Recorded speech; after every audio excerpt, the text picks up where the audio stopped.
Apabila memakan buah timbul kan kena malapetaka atau bencana. Misal contohnya sakit, itu berupa mencret, gatal-gatal, dan pusing-pusing. Dan itu khusus bagi orang yang lahir di Sanggulan. Belum ada penjelasan rasional tentang berbagai fenomena mistis yang mengukung desa adat Sanggulan. Wilayah yang berada di distrik Kediri Kabupaten Tabanan ini seolah dipatri oleh larangan memakan buah jukut timbul. Anehnya hal ini hanya berlaku untuk warga dalam satu desa saja. Meskipun mereka telah berpindah domisili ke daerah lain, mitos ini bak menghantui keberadaan mereka. Bagi warga yang secara sengaja memakan jukut timbul akan terkena suatu malapetaka. Biasanya mereka akan mengalami gejala meriang, pusing, sakit perut, hingga mual-mual misterius. Anehnya sakit yang didiagnosa sebagai penyakit lahiriah ini tak bisa disembuhkan oleh pendekatan medis. Jukut timbul atau lebih dikenal dengan keluih adalah buah dengan karakteristik berkulit keras berduri. Tanaman yang masuk dalam familia nangka-nangkaan ini biasa digunakan sebagai bahan dasar sayuran. Tak ada kandungan zat buruk bila dikonsumsi manusia. Ironisnya, selama ratusan tahun buah ini menjadi momok yang harus dihindari oleh warga desa adat Sanggulan. Mitos ini tak ubahnya sebagai tradisi lisan yang turun-temurun didukung oleh masyarakat Sanggulan.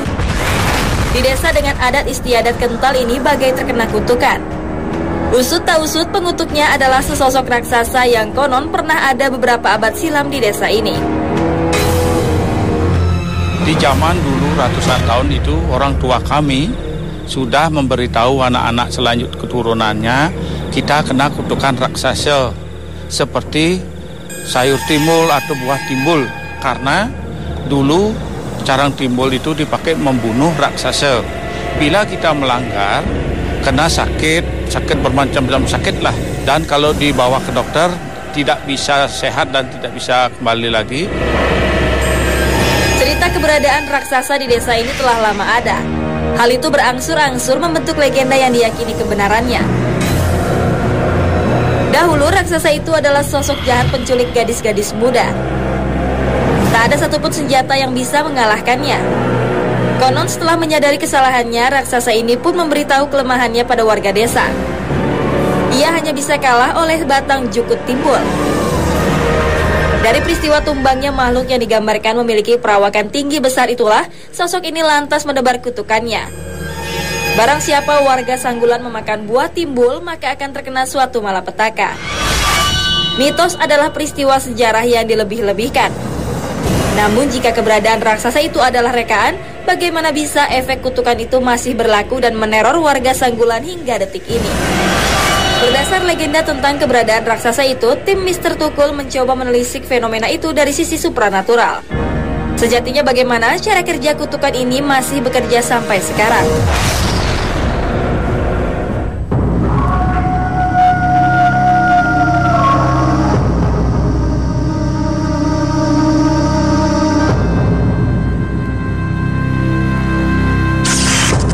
Pemirsa Mr. Tukul jalan-jalan dimanapun Anda berada dari dunia nyata maupun dunia gaib di seluruh alam semesta yang indah ini.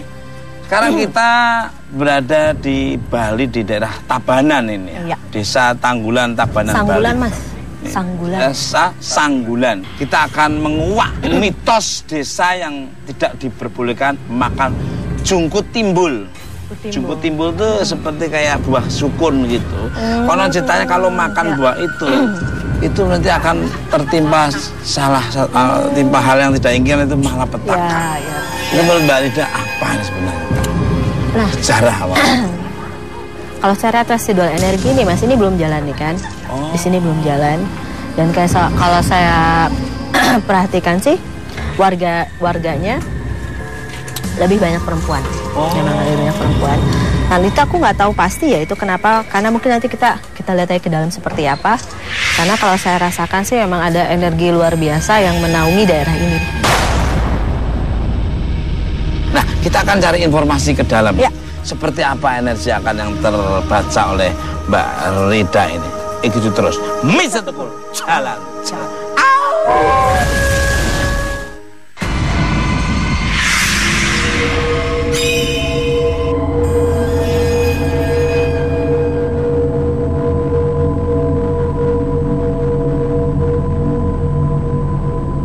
Om Swastiastu. Swastiastu. Om Swastiastu.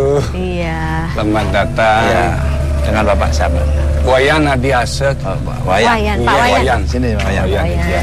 Ini ceritanya ya tentang mitosnya ini apa tadi Iya. makan kayak buah sukun, jikut, timbul itu ya. Timbul itu. Itu karena akan mendapat celaka atau malapetaka itu. Apa ceritanya seperti apa dulu?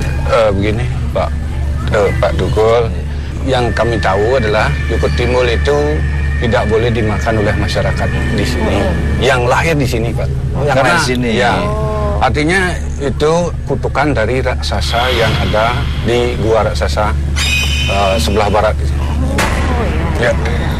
Terus kalau mama dia melanggar apa yang terjadi biasanya? Kalau melanggar dari ketentuan atau kutukan dari raksasa itu, bisa sakit perut atau muntah-muntah gitu. Itu berlaku untuk semua umur ya, usia anak kecil maupun Dari remaja. kecil sampai tua. Itu ya. Dan saya nih, tapi maaf ya Mas, aku mau tanya ini penasaran sekali Pak nih. Di masa-masa sekarang ini pernah nggak ada yang kejadian seperti itu Pak? Itu yang baru-baru ini terjadi pernah ada nggak? Pernah. Pernah baru-baru ini ya Pak? Ya, pengalaman kami punya sekogong yang nabuh itu. Oh ya, sekogong ya namanya. Sekogong itu nabuh di luar dari desa kita di sini, desa Sambulan. Di sana dikasih jukut timbul. Dikasih jukut timbul. Sekogongnya itu tidak tahu jukut timbul itu sama dengan jukut nangka. Mirip-mirip. Ya. Dimakanlah. Semua sekogong itu mencret. Pulang mencari sesajen atau canang, diaturkan di pura peneduhan. Setelah di sana diaturkan dipetikan tirta. Semua sekogong itu sembuh kembali. Nah, tadi Pak nyebut raksasa. Raksasa itu siapa? Iya Pak. Ini raksasa itu ceritanya orang bertaring gimana itu ya, dia memangsa manusia. Manusia. Kejadiannya itu ratusan tahun Pak Tugul. Jadi untuk pemangsanya itu adalah gadis-gadis atau di bawah. Oh, gadis-gadis. Ya, penari-penari rejang yang sedang melaksanakan tarian yang di belakang diambil oleh raksasa itu. Jadi sasarannya perempuan-perempuan penari-penari.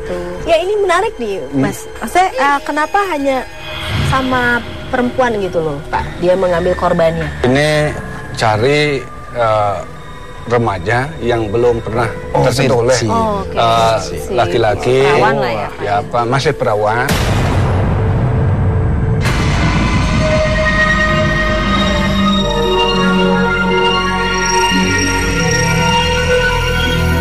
Ya, desa ini.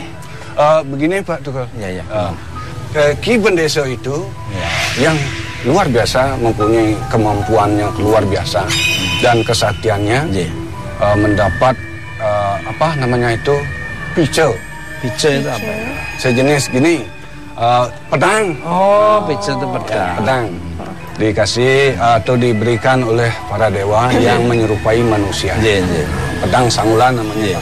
Saya sama Mbak Rida masih penasaran, ingin menguak sebenarnya apa yang dibalik mitos seperti ini, misteri seperti ini.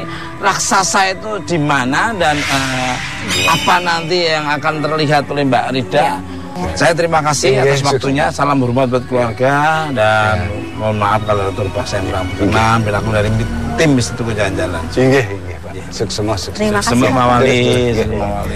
Nah, pemirsa, di manakah tempat energi yang Mbak Rida ceritakan? Di situ ada sosok raksasa. Itu terus. Mix Tukul. Jalan. Maksudnya dia sering nampaknya di situ gitu. Kadang-kadang di sini dan di mana-mana bisa. Kutukan raksasa itu melekat kuat di desa adat Sanggulan. Makhluk dengan gambaran besar bertaring dengan perangai yang sangat menyeramkan. Ini menjadi sosok legendaris di desa yang terletak di timur kota Tabanan ini. Sepak terjang raksasa ini memang telah terjadi beberapa ratus tahun silam. Semenjak sosok itu dikalahkan oleh sebatang pohon timbul, praktis jasadnya lenyap di telan bumi. Namun energi kutukannya masih dapat dirasakan sampai sekarang. Seolah aura kebenciannya akan tanaman jukut timbul masih kentara hingga kini. Dikisahkan raksasa ini menculik dan memangsa gadis belia untuk menambah ilmu kanuragan. Anehnya, sasarannya adalah penari-penari rejang yang dikenal dengan perangai cantik jelita. Aura dari penari yang lincah inilah sumber pemicu bagi raksasa ini untuk dijadikan sumber kekuatan. Sosok ini terbang dari kegelapan menuju hingar-bingar pagelaran tari rejang. Hinggap dari suatu pohon ke pohon-pohon lain. Dari satu panggung ke panggung lain. Seketika ia akan beraksi di saat semua lengah. Dengan sigap, ia membawa pergi salah satu penari yang lama dibidik. Kejadian ini terus berulang dan meresahkan penduduk Sanggulan kala itu. Penduduk pun mencari cara untuk mencari sarangnya dan melumpuhkan raksasa itu. Dari perlawanan itu muncullah Ki Bendeso yang terkenal dengan pedang saktinya. Beliau merupakan penjaga benteng timur kerajaan Tabanan. Raja Tabanan kala itu memberi amanat kepadanya untuk menjaga Tabanan dari serangan yang bersifat nyata maupun gaib seperti sosok-sosok jahat, termasuk menghalau setiap gerak-gerik licik sang raksasa penculik rejang. Malam pun bertambah larut. Pekatnya misteri desa ini semakin mengusik untuk ditelisik. Untuk mengurainya, tim harus menuju bekas benteng timur kerajaan Tabanan yang konon pernah dipakai dalam perhelatan tari rejang. Kita ikuti Solepati, Ahmad, dan Megi untuk mendapatkan setitik jejak sang raksasa tersebut.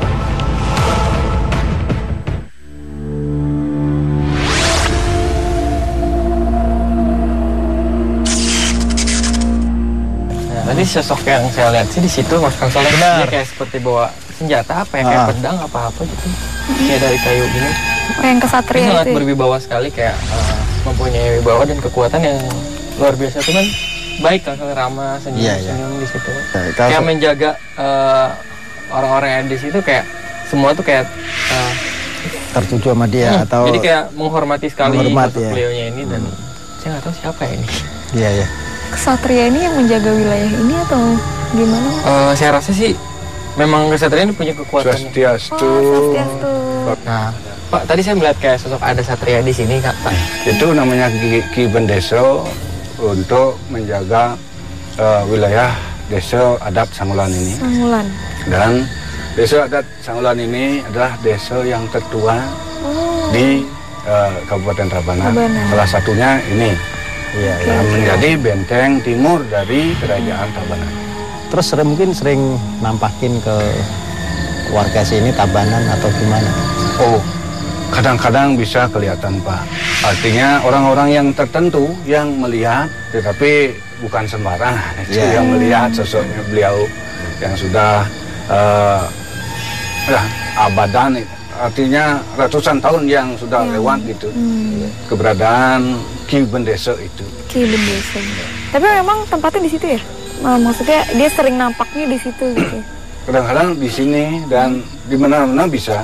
Karena beliau itu adalah mengawasi seluruh desa di sini gitu. Nggak tahu ya, tadi kok ngelihat kayak sinar aja dari situ. Kayak sekelebatan lihat sinar Kang Soleh dari situ. Sinar kayak cahaya kuning gitu. Kelebatan sebelah sih. Kiri kita ini ya. Iya, Iya sih, auranya tadi ketika Mbak Megi itu kayaknya saya juga seperti ngeliat tersentuh gak, gitu. Enggak tersentuh gitu, getaran gitu. Mungkin kan ketika muncul sosok itu atau sinar itu kan pertanda bahwa keberadaan sesuatu makhluk benar-benar ada, ya? itu benar ada. Dan getarannya atau vibrasinya sampai sini. Saya sempat tadi kedorong sedikit. Sering muncul seperti itu enggak, Pak ya? Ada sinar tuh. Kadang-kadang juga, Pak. Kadang-kadang sinar itu karena Ki Bendeso itu mempunyai mendapatkan apa? Paico, ya. Paico apa? Paico, anugerah dari anugerah Tuhan. Yang jelas itu keberadaan pedang Sangulan namanya. Tapi ada gerakan atau vibrasi untuk menarik kita masuk ke dalam lingkaran beliau.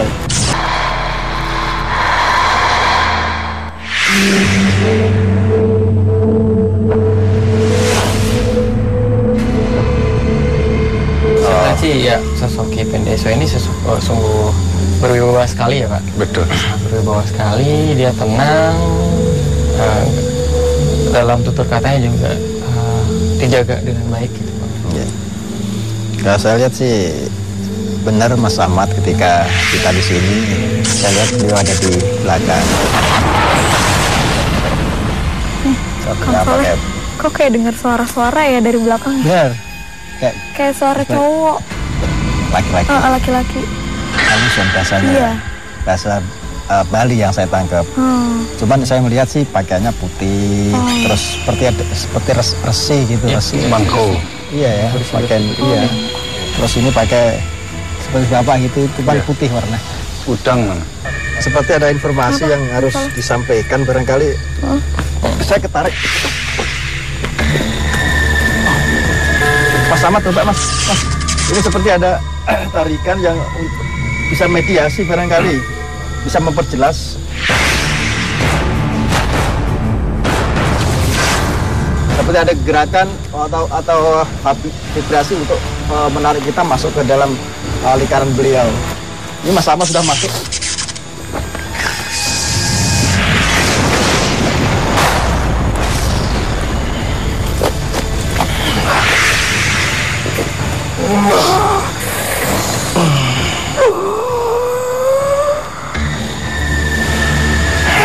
Dari kaki yang saya lihat masuk dari kaki, terus ya ini udah mentok sampai dada dan sampai kepala.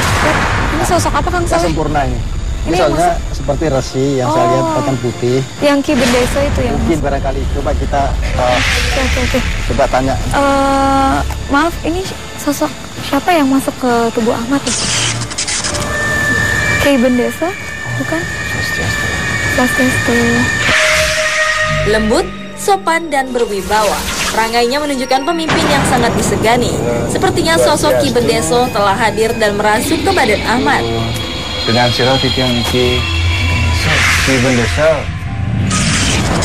Jadi saya mengatakan malih, bisa saya bertanya, Ki Bendeso?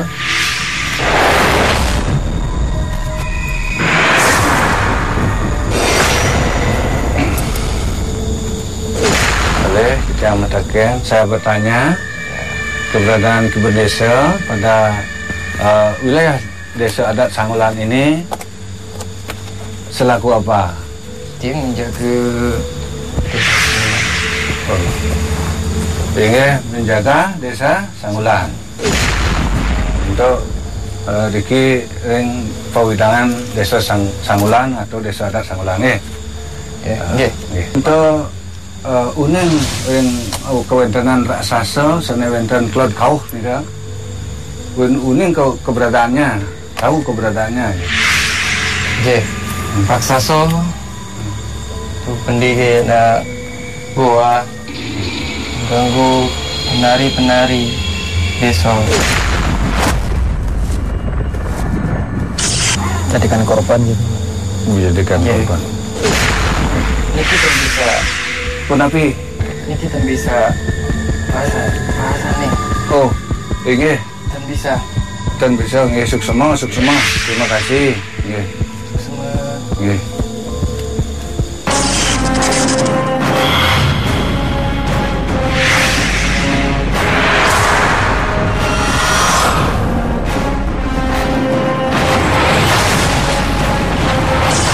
Pada saat mediasi di sini sih Mbak Soleh seperti ada yang tertahan di sekitaran sini ya.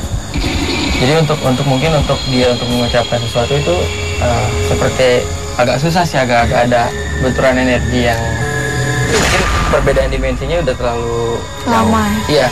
Jadi ketika saya cuma bisa mendengar bahasa-bahasa yang mereka katakan, tapi saya tidak ngomong untuk bicara untuk diungkapkan ya. Komunikasinya agak susah. Apa yang saya tanya, itu ngerti gitu. Cuman untuk kejadiannya sih ketika saya flashback ke masa lalu tadi kan saya bertukar ke dimensinya mereka. Saya melihat di sini dulunya itu adalah seperti ini pada zamannya dulu ini kayak benteng timur di sebelah sini ya Pak. Ini ada kayak di pura apa candi kecil. Ada candi kecil di sebelah sini. Terus di sini itu dulunya datarnya agak tinggi Pak.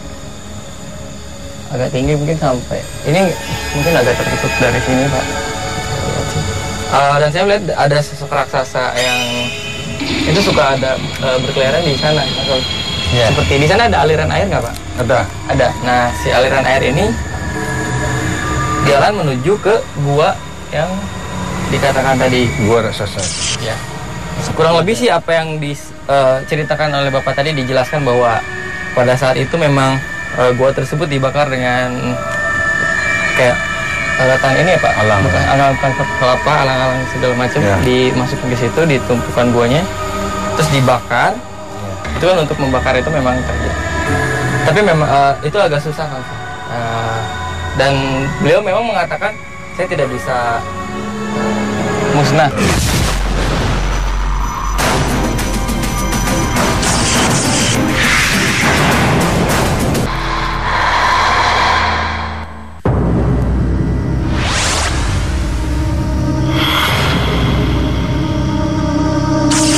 Kurang lebih sih apa yang diceritakan oleh Bapak tadi, dijelaskan bahwa pada saat itu memang gua tersebut dibakar dengan kayak alatan ini ya Pak, alang-alang kelapa, alang-alang segala macam, dimasukin ke situ, ditumpukan guanya, terus dibakar. Itu kan untuk membakar itu memang terjadi. Tapi memang itu agak susah kan. Dan beliau memang mengatakan saya tidak bisa musnah. Saya bisa dikalahkan oleh satu kekuatan. Tiba-tiba si pendesa ini membawa batang timbulnya itu mendekat dan ditusuk sih ke, saya nggak begitu jelas melihatnya, cuma pas ketika ditusuk itu pada saat dia meregang nyawa, dia langsung mengatakan bahwa ya saya dibunuh dengan cara seperti ini, kalian pun harus merasakan hal yang sama. Jadi dia mengatakan bahwa apabila kalian memakan buahnya, maka akan malapetaka yang besar akan terjadi pada kalian. Sampai generasi 273 sampai generasi 273 saya nggak ngerti apa. Mas Ahmad, dari cerita yang Mas Ahmad ceritakan tadi semua energinya memang positif, tapi selain itu ada hal negatif yang masih mengincar lokasi ini.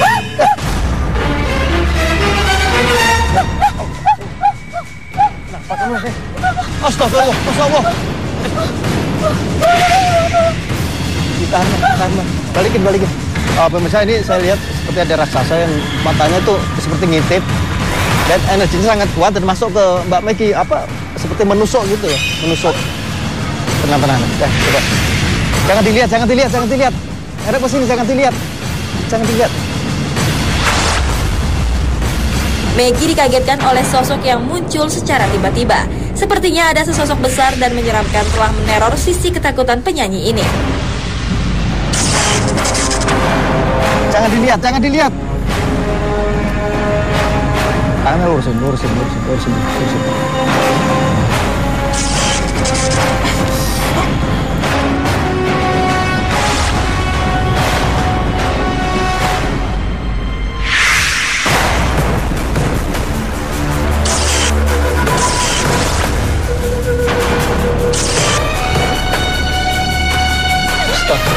Kanvas.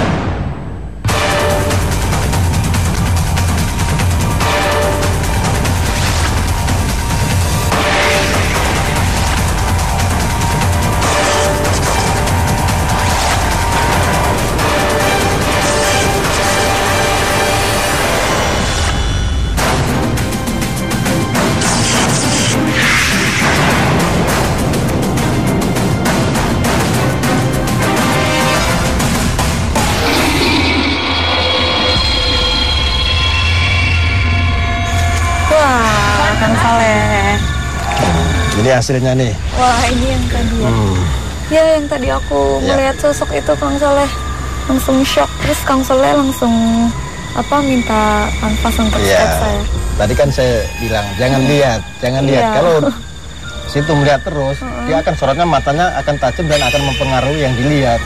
Nah, di situ kan terus melihat terus kan. Iya, habis makanya saya tutup, Mas Ahmad tak suruh magerin, dan akhirnya alhamdulillah bisa ternetralisir. Dan ini sosoknya ketika saya coba melukiskan di atas kanvas tadi, yang pertama memang saya lihat di sini itu residualnya saya tangkap dan masih ada sosok-sosok astral masih ada.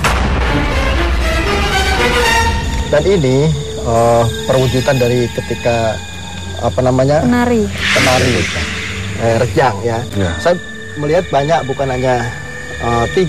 Ini sebagai perwakilan dari lukisan itu. Dan ini belia, anak-anak gadis-gadis yang masih muda semua dan itu belum nikah yang saya rata-rata ya. Iya betul. Yang penari ya sekitar 16 sampai 20. Iya. Itu yang menari. Dan sosok astral ini, sosok raksasa ini, itu saya lihat mengintip yang Mbak Becky lihat tadi di sana. Cuma mengintip saja, matanya yang saya lihat agak-agak tajam kayak banget. ada sinar merahnya. Dia itu suka sosok gadis yang paling belakang sendiri ketika diambil. Makanya kalau ini pertama, kedua, 3 yang terakhir kan diambil.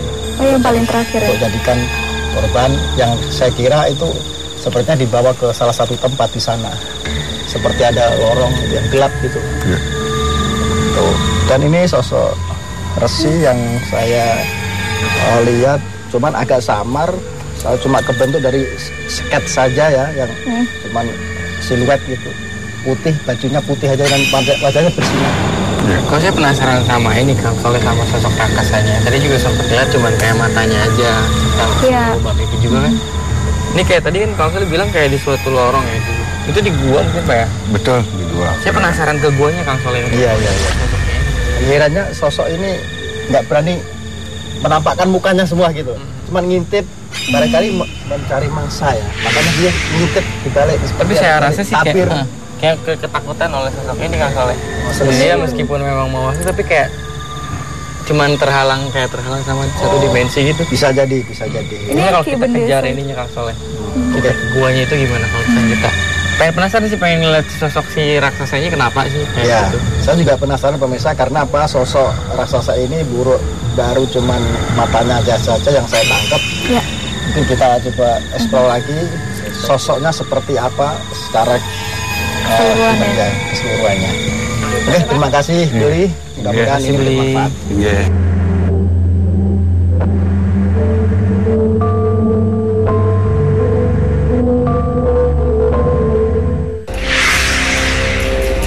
Perjalanan mengarah ke Pura Peneduhan. Sebuah pura dengan kandungan mistik yang luar biasa di desa adat Sanggulan. Konon pura ini memancarkan energi positif yang menimbulkan aura yang sangat nyaman.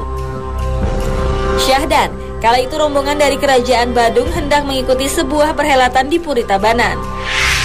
Tiba-tiba seluruh rombongan mengalami capai yang luar biasa. Rombongan itu menemukan tempat teduh di wilayah ini. Oleh sebab itu, tempat ini kini dibangun sebuah pura dan dinamakan Peneduhan, sebuah singgahan nyaman untuk berlindung dan istirahat. Selain berfungsi untuk menghanturkan cana atau sesajen untuk keseimbangan kosmologi, di pura inilah cerita raksasa pemangsa gadis santer berkembang. Sebab residual energi dari para penari rejang konon masih tampak berkeliaran. Diceritakan raksasa itu selalu mengambil salah satu penari rejang yang berada di barisan belakang. Keresahan penduduk Sanggulan kala itu diambang batas. Mereka mencari akal untuk mendapatkan petunjuk tentang kemanakah misteri hilangnya penari-penari itu. Seorang pemimpin desa tak kehabisan usaha. Beliau menyelipkan beras di setiap jengkal tubuh para penari rejang. Sepertinya usaha itu tak sia-sia. Kala sang raksasa berhasil membawa seorang rejang, beras pun tumpah dan berceceran di bumi. Ceceran itu mengarah pada sebuah gua yang disinyalir sebagai tempat bersemayamnya sang raksasa.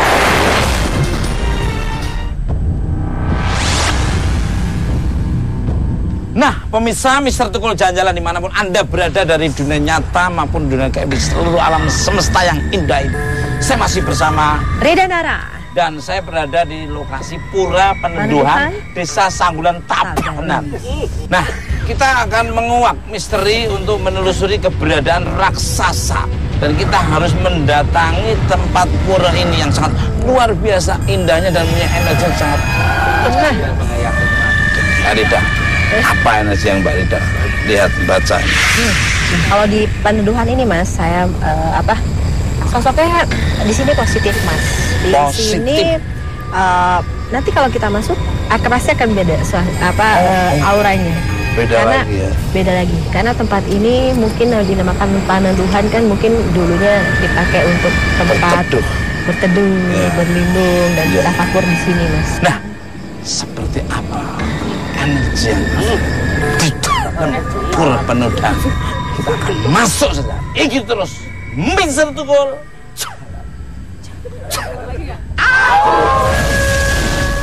Lalu di bawah dia tidak sampai ke bawah kakinya. Oh iya. Kadang-kadang perjalanan menggantung gitu loh Mas. Jenis memedi dia juga ada juga.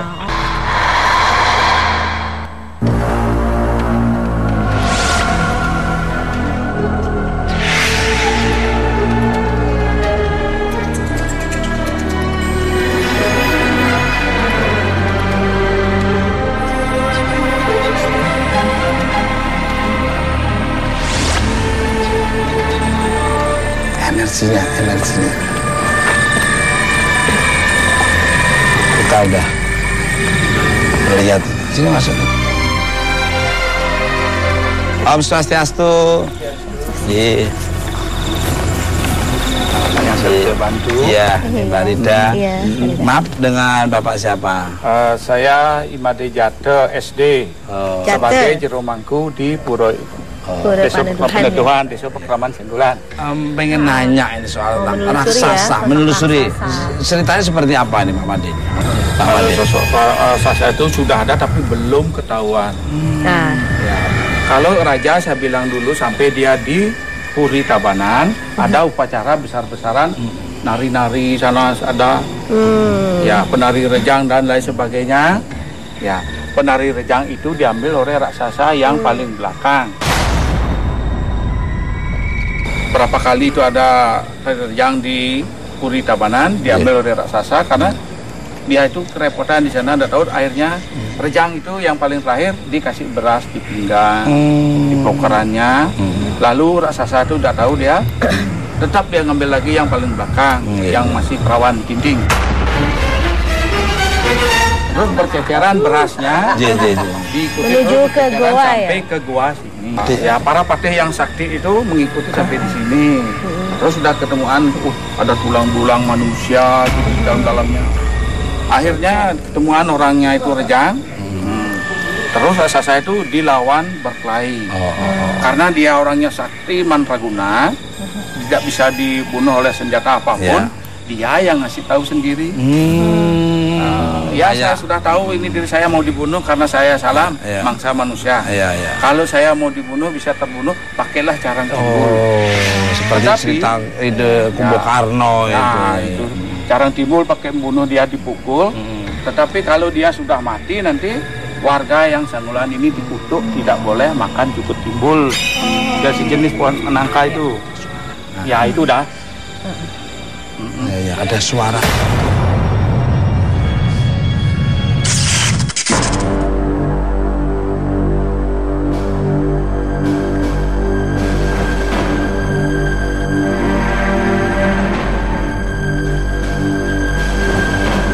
Luar biasa sekali pemirsa, temenya pas sekali.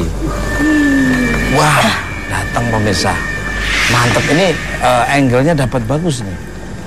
Jadi kita disambut dengan laron-laron yang sangat bersahabat dengan kita, sayang sama kita semua.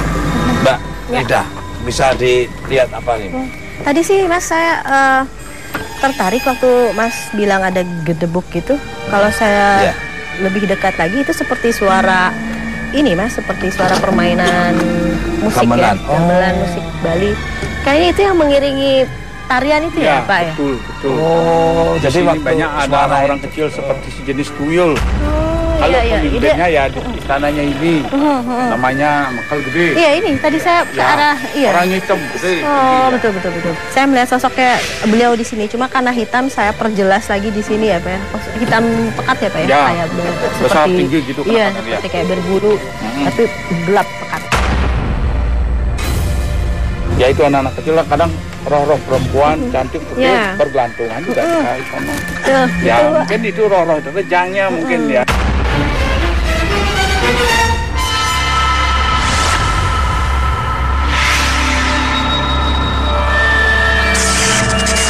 Saya persis tadi yang dilihat waktu saya datang ke sini, saya mendengar suara pengiring tarian gamelan Bali seperti itu, dan saya melihat di sosok persis di sini, sosoknya tinggi besar, hitam, dan ini di balik pohon tadi di sana, Mas, saya melihat sosok-sosok kecil penampakan bentuk-bentuk. Mbak Rida emang luar biasa sekali. Bisa residual energi penarinya yang dulu-dulu. Iya, saya lihat sih dari arah sana ya, Mas ya. Karena itu waktu saya mendengar arah suara gamelan tarian itu dari arah sana. Dan kalau saat ini saya kurang menangkap ya, saya mesti ke arah sana gitu. Tapi dia itu ya Pak ya, bergantung apa terbang sih Pak? Bergantungan dia. Di bawah dia tidak sampai ke bawah kakinya. Oh iya. Kadang-kadang berjalan menggantung gitu loh Mas. Dia juga ada juga. Si penarinya itu? Ya, yang lainnya itu juga namanya jundel bolong itu. Ada yang putih di sininya, ada lubangnya. Jadi Mbak Rida bisa ngelihat, jadi nggak nampak di tanah gitu ya? Iya, karena saya pikir kan mungkin dia datang beserta suara-suara tadi. Merintih langsung saya. Di sini nih. Ya, karena ini dari tamannya juga, taman tempat penari juga di sana. Maka istilahnya di sana. Kan bikin, kalau nggak bikin dia bikin keributan. Nah, bisa penasaran di mana taman tersebut dan energi apa yang akan terlihat Mbak Rida dan Pak Made bersama Arwana Cover Boy. Ini jelas serang. Ikuti terus. Mr. Tukul.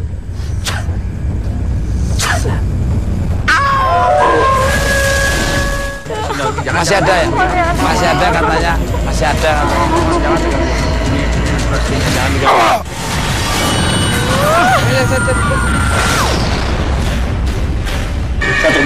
Pemirsa, penelusuran tim Misteri Tukul untuk mengungkap keberadaan sosok raksasa pemangsa gadis masih berlanjut. Akankah mereka menemukan misteri lain yang lebih menegangkan? Jangan lewatkan episode selanjutnya.